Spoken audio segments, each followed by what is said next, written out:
A professora Tânia nos falou na aula anterior sobre o modelo atômico atual. Estudamos que o átomo tem comportamento duplo. Ora, ele se comporta como partícula e ora, ele se comporta como onda. E além disso, nós estudamos também que para identificarmos a localização do elétron de um átomo, nós temos que utilizar os 4 números quânticos. A professora Tânia nos falou também sobre os números quânticos. Vimos que os números quânticos são 4. O número quântico principal indica o número de camadas deste átomo. O número quântico secundário é dado pelos subníveis S, P, D e F. O número quântico magnético é o número que vai em cima de cada orbital. E o número quântico do spin é um número que indica em que posição o elétron estaria girando dentro do orbital. Vimos a organização dos elementos na tabela periódica, os grupos ou famílias e os períodos ou séries. Nós estudamos que Mendeleev foi o organizador da tabela periódica e uma das subdivisões que ele fez foi grupos ou famílias. Ele dividiu então a tabela periódica nos grupos A, que ele chamou de elementos representativos ou normais, e famílias B, que ele chamou de elementos de transição. Vamos à aula de hoje.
Olá! Na nossa última aula, nós estudamos a organização da tabela periódica. Nós estudamos que as linhas verticais da tabela periódica nos indicam os grupos ou famílias. E que, quando o elemento pertence à família 1A, por exemplo, isso quer dizer que ele tem um elétron na sua última camada. A mesma coisa acontece se o elemento for da família 3A. Ele tem exatamente 3 elétrons na sua última camada. E assim por diante, até chegarmos na família 8A ou família 0. Então, a família 8A são os elementos que nós chamamos de gases nobres. Eles têm 8 elétrons na sua última camada. E hoje, então, nós vamos estudar os períodos, que são as linhas horizontais da tabela periódica. O primeiro período, ele é chamado de período muito curto, porque compreende apenas 2 elementos químicos, o hidrogênio e o hélio. O segundo período, ele é chamado de período curto. Ele vai do lítio até o neônio. O terceiro período é um período que nós chamamos também de período curto. Ele vai do sódio até o argônio. O quarto período é chamado de período longo. Ele vai desde o potássio até o criptônio. Então, agora nós temos o quinto período, que vai desde o rubídio até o xenônio, e também é chamado de período longo. Agora, o período que vai do césio Até o radônio é chamado de período muito longo, justamente por causa da série dos lantanídeos, que estão todos aqui embaixo, mas na verdade seria como se estivessem todos um atrás do outro, como se aqui fosse uma gaveta de arquivos, onde cada elemento químico estaria um seguido do outro, dando continuidade então à linha horizontal. Por isso esse período ele é chamado de período muito longo. E o último período, que é o 7º período, vai desde o frâncio até os elementos que ainda estão sendo descobertos. Por isso, ele é chamado de período incompleto. Quando um elemento químico faz parte de um determinado período, isso nos indica quantas camadas eletrônicas esse elemento químico tem. Por exemplo, se o césio eu estou enxergando que pela tabela periódica ele faz parte do 6º período. Isto quer dizer que o átomo de césio ele vai apresentar 6 camadas eletrônicas. Assim como o lítio, ele pertence ao 2º período. Então o lítio vai apresentar 2 camadas eletrônicas e assim sucessivamente. Bom, além dessas propriedades, que são os grupos, as linhas verticais, e os períodos, as linhas horizontais, a tabela periódica, também como você pode perceber, ela é dividida por cores. Então veja, todos os elementos químicos que possuem a cor amarelada são os metais. Aqui, segundo a legenda, os elementos químicos que apresentam essa cor rosa choque indica então os semimetais. Agora, quem aparece com a coloração rosinha indica que são os não metais. E os elementos que aparecem com a cor cinza são chamados de gases nobres. Nós vamos estudar agora os metais, não metais, semimetais, gases nobres e o hidrogênio. Então vamos ao primeiro item, aos metais. Então, o que são os metais? São sólidos nas condições ambientes, com exceção do mercúrio, que é líquido. São bons condutores de calor, apresentam brilho metálico, são maleáveis, ou seja, podem ser transformados em lâminas. São dúcteis, podem ser transformados em fios. Nós temos aqui na bancada alguns materiais para que você vá se familiarizando e identificando esses objetos que fazem parte aí do nosso dia a dia. Veja, aqui nós temos uma régua e temos também um cartão. Ambos são feitos de alumínio. Além disso, nós temos também aqui uma joia, que você mesmo já deve saber. Essa joia é feita de ouro. Além disso, misturado ao ouro, nós sabemos que há aqui também um pouco de cobre, justamente porque o ouro faz liga metálica com outro metal que seria o cobre. E temos aqui também o mercúrio, que é o único metal que a temperatura ambiente é encontrado no estado líquido. O mercúrio é o mesmo metal que nós encontramos no termômetro, que indica a temperatura do corpo. Então, o mercúrio é o único metal encontrado na natureza no estado líquido. Então, agora vamos aos não metais. Existem somente 11 elementos. Nas condições ambientes, apresentam-se nos seguintes estados físicos. No estado sólido, nós temos o carbono, o enxofre, o fósforo, o selênio, o iodo e o astato. No estado líquido, nós encontramos apenas o bromo. E no estado gasoso, nós encontramos o nitrogênio, o oxigênio, o flúor e o cloro. São maus condutores de calor e de eletricidade. Não apresentam brilho como os metais. Nós temos aqui 2 exemplos clássicos de não metais. Seria o enxofre, esse pó amarelado, que você sabe, ele é utilizado para tirar a sarna de cachorros, né? E além disso, ele tem outras utilidades industriais. E temos aqui também A grafita ou grafite, como você queira chamar. A grafite é feita exclusivamente por átomos de carbono. Então, aqui nós temos o elemento químico carbono e aqui no enxofre nós temos o elemento químico enxofre. Vamos agora aos semimetais. Semimetais são em número de 7 elementos químicos. As características deles são as seguintes: são sólidos à temperatura ambiente, apresentam propriedades intermediárias entre metais e ametais. Nós temos 2 exemplos, aqui a cola de silicone. A cola de silicone contém o elemento químico silício. E temos aqui uma placa que contém chips de computadores. Esses chips que compõem esta placa são formados também pelo elemento químico silício. Então agora vamos ver os gases nobres.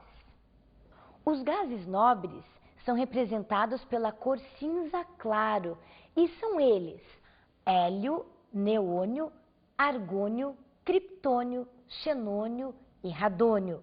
São os gases que nós então chamamos inertes ou gases nobres. E com a coloração cinza escura, nós temos um único elemento químico, que seria o hidrogênio. Na verdade, o hidrogênio não tem um local fixo dentro da tabela periódica, porque ele não é um gás nobre para ficar na coluna dos gases nobres e também não é um metal para estar na coluna dos metais alcalinos. Mas como ele tem um elétron na sua última camada, alguns estudiosos da química o colocam então aqui na família 1A. Gases nobres são em número de 6 elementos químicos. As suas características: em condições ambientes, apresentam-se no estado gasoso. Possuem grande estabilidade, isto é, dificilmente se combinam com outros elementos químicos. Nós temos aqui na bancada 2 exemplos da utilização dos gases nobres no nosso dia a dia. Temos a lâmpada incandescente. É a lâmpada utilizada na iluminação das nossas casas. Nós sabemos que o gás que circula na lâmpada incandescente é o gás argônio. É ele que faz com que o filamento de tungstênio se aqueça, produzindo então a luminosidade que vai iluminar as nossas casas. Além disso, nós temos outro exemplo, que é o exemplo do gás hélio, o gás que nós colocamos nos balões para que eles possam subir, porque o gás hélio ele é mais leve do que o ar. Então, 2 exemplos práticos: o gás argônio das lâmpadas e o gás hélio dos balões. Vamos então agora ver o hidrogênio, suas características. Em condições ambientes, é um gás extremamente inflamável. É um elemento atípico, possuindo propriedades de se combinar com metais, ametais e semimetais. Você viu então que os elementos químicos se apresentam nos 3 estados físicos da matéria: estado sólido, estado líquido e o estado gasoso. Além disso, os elementos químicos, como você pôde perceber, eles estão diariamente em contato conosco e também nós os utilizamos no nosso dia a dia.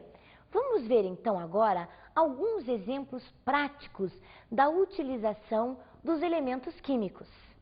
Hélio é o gás dos balões.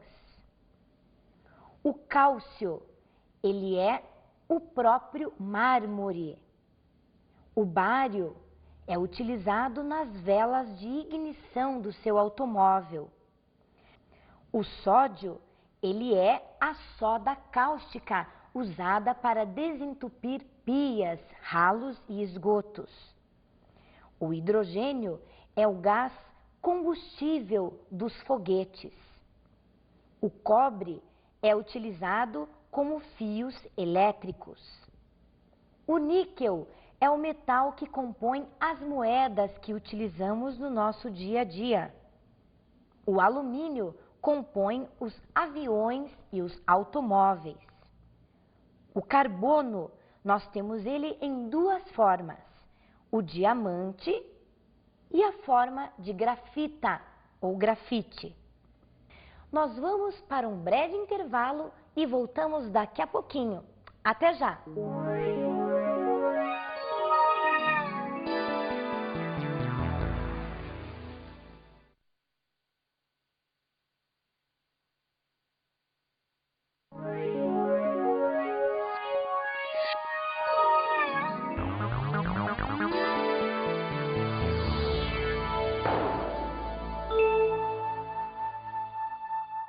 Nós estudamos, antes do nosso intervalo, a tabela periódica e os elementos químicos que a compõem.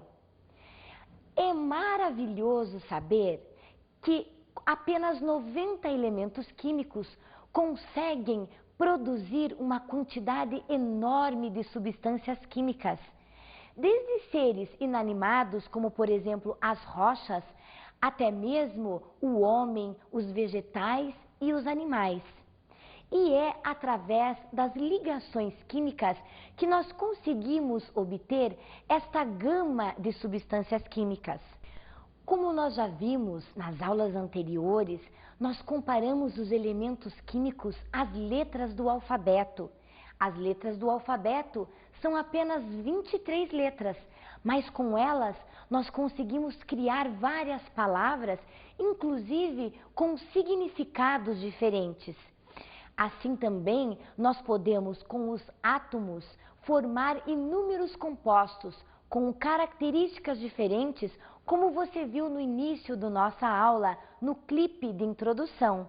Você viu que existem materiais no estado sólido, líquido, gasoso, existem materiais resistentes, outros menos resistentes. As substâncias, elas são diferentes umas das outras, justamente por causa do tipo de ligação que une os átomos que formam esta substância. Então vamos ver o que são ligações químicas. São forças de natureza elétrica que mantêm os átomos unidos, formando as substâncias. Quando nós falamos em ligação química, nós estamos estamos mexendo na eletrosfera, ou seja, no local aonde se encontram os elétrons dos átomos.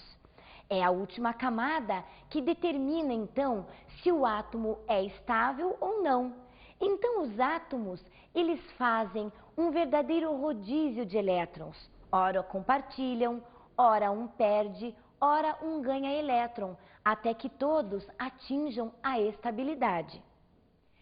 Somente os gases nobres são formados por átomos isolados nas condições ambientes. Ou seja, os átomos dos gases nobres, eles são considerados inertes, porque eles quase não formam compostos com outros elementos químicos. Já os outros átomos da tabela periódica não só atraem para si outros elementos químicos, como também são atraídos, e eles então trocam elétrons, compartilham elétrons, formando as ligações químicas. Os cientistas chegaram à seguinte conclusão, de que todos os átomos da tabela periódica, eles querem ter a estabilidade química. E para ter a estabilidade química, eles precisam imitar os gases nobres. Os gases nobres, eles têm 8 elétrons na sua última camada. A única exceção é o gás hélio, que tem apenas 2 elétrons em sua última camada. Para os cientistas, ter 8 elétrons na sua última camada indica que o átomo possui estabilidade química, por isso ele não se liga a muitos outros átomos ou a outros elementos químicos. Por isso, todos os demais átomos da tabela periódica, eles, através das ligações químicas, eles tentam adquirir a mesma configuração eletrônica, ou seja, ou perdendo ou ganhando elétrons ou compartilhando elétrons, todos têm que chegar a serem iguais aos átomos dos gases nobres, ter 8 elétrons na sua última camada. A única exceção, então, que nós já vimos, é o hélio e o hidrogênio. O hélio é estável com 2 elétrons, então o hidrogênio imita a configuração do hélio. E todos os demais átomos da tabela periódica imitam a configuração do neônio, argônio, xenônio, criptônio e radônio, que são os demais elementos dos gases nobres. Surgiu então a regra do octeto. Um átomo adquire estabilidade quando possui 8 elétrons na camada eletrônica mais externa. Todos os átomos buscam ser iguais aos gases nobres, 8 elétrons na sua camada de valência. As únicas exceções, como já foram citadas, que seguem a regra do dueto são hidrogênio e o hélio. Para atingir essa estabilidade, os átomos fazem as chamadas ligações químicas. Nós vamos estudar 3 tipos importantes de ligações químicas. Hoje, em particular, um determinado tipo apenas de ligação. Então, são estas: ligação iônica, ligação covalente e ligação metálica. Nós vamos estudar, em particular, a ligação iônica. Vamos à definição. É a força que mantém os íons unidos depois que um átomo entrega definitivamente 1, 2 ou mais elétrons a outro átomo. Essa ligação ocorre, em geral, entre metais e não metais. Os metais, eles têm sempre a tendência em perder elétrons, por isso ficam com uma carga positiva indicando a perda de elétrons. E os não metais têm tendência em receber os elétrons, por isso ficam com uma carga negativa indicando que receberam, que ganharam elétrons. Quando o metal doa o elétron para o não metal, essa doação é definitiva. Ele doa, ficando então com a sua próxima camada estável, porque a próxima camada de um metal, ela é completa, possui 8 elétrons. E o não metal, então, completa a sua camada, onde faltam os átomos, para que ele tenha 8 elétrons. É o caso do sódio e do cloro. O sódio é da família 1A, por isso ele tem apenas um elétron na sua última camada. O cloro, ele pertence à família 7A da tabela periódica. Isso quer dizer que o cloro, ele tem 7 elétrons na sua última camada. Então, se nós formos pensar numa ligação química entre o átomo de sódio e o átomo de cloro, nós chegamos às seguintes conclusões. O sódio é um metal, o cloro é um não metal. O sódio é da família 1A, ou seja, ele pretende se livrar desse único elétron que ele tem, porque a próxima camada do sódio já tem 8 elétrons, deixando-o estável. Então, se ele se livrar desse elétron que ele tem, ele fica estável atingindo a regra do octeto. Já o cloro é da família 7A da tabela periódica, ou seja, ele tem 7 elétrons em sua última camada. Para o cloro, basta receber um elétron do sódio. Já tinha 7 elétrons, com mais um doado pelo sódio, fica com 8, adquirindo então a estabilidade química. Então, o sódio, como doou elétrons, fica com uma carga positiva, mais 1. E o cloro, como recebeu o elétron, fica com uma carga negativa, menos 1. Formando então aquilo que nós chamamos de composto iônico. A soma do cloro com o sódio forma o composto que nós chamamos NaCl, cloreto de sódio, mais conhecido por você como sal de cozinha. Então, os compostos iônicos ficam exatamente como a figura mostrada.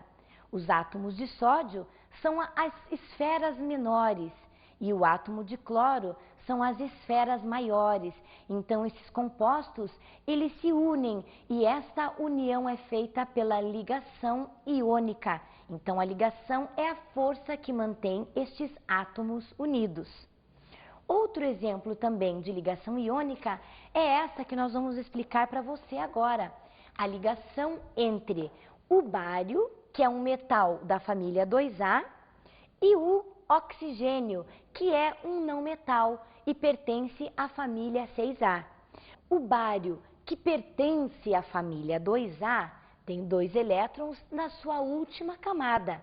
E os metais têm tendência em perder esses elétrons. Se o bário perde esses 2 elétrons, ele fica com a sua próxima camada.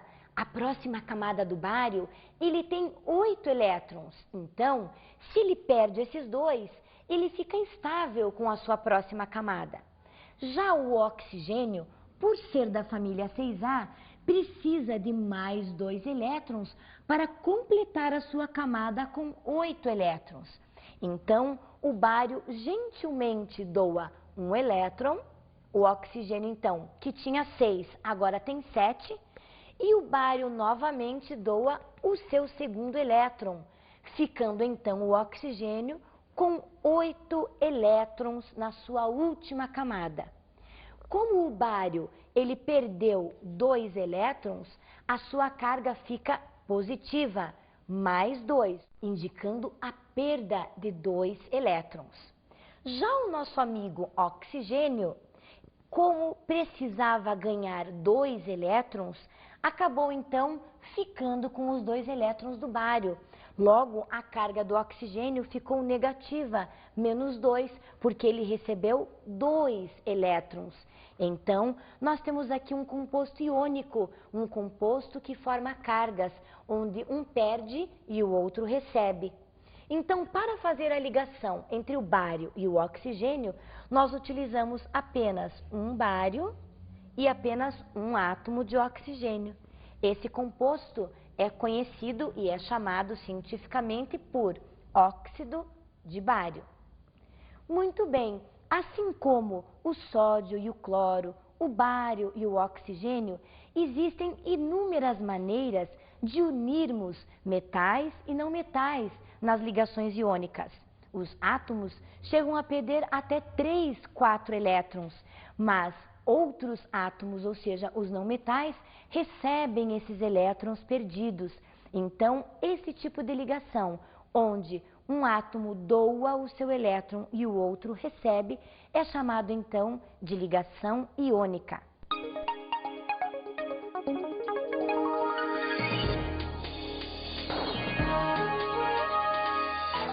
A minha dica para você hoje, já que nós aprendemos o que é uma ligação iônica, é que você procure na sua tabela periódica os metais da família 1A e 2A, 3A também com o alumínio, e fazer ligações químicas com os elementos da família 6A, 7A da tabela periódica.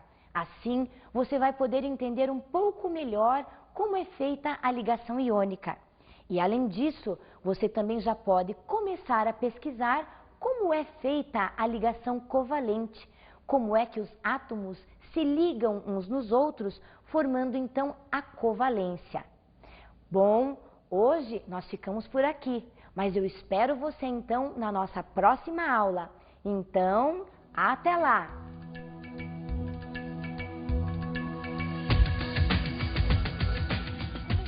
Na aula de hoje, a professora Tânia nos falou dos períodos da tabela periódica.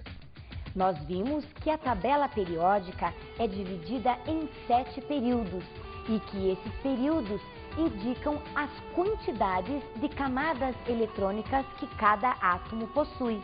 Por exemplo, se o átomo tem 3 camadas, é porque ele está no 3º período. Se o átomo tem 7 camadas, é porque ele está, então, no 7º período. Estudamos as propriedades físicas dos elementos da tabela. Estudamos que a tabela periódica também se divide em metais, não metais, semimetais, gases nobres e o elemento atípico, que é o hidrogênio. Vimos também que 2/3 da tabela periódica são formadas por metais. Alguns são semimetais, 11 são não metais e 6 elementos químicos nós consideramos como sendo os gases nobres. Vimos também um dos tipos de ligações químicas, as ligações iônicas. Nós vimos que os átomos se ligam, formando as substâncias químicas. E um dos tipos de ligação química que nós vimos foi a ligação iônica, onde os átomos, um perde elétrons e o outro ganha elétrons, formando então os íons. Bons estudos e até a próxima!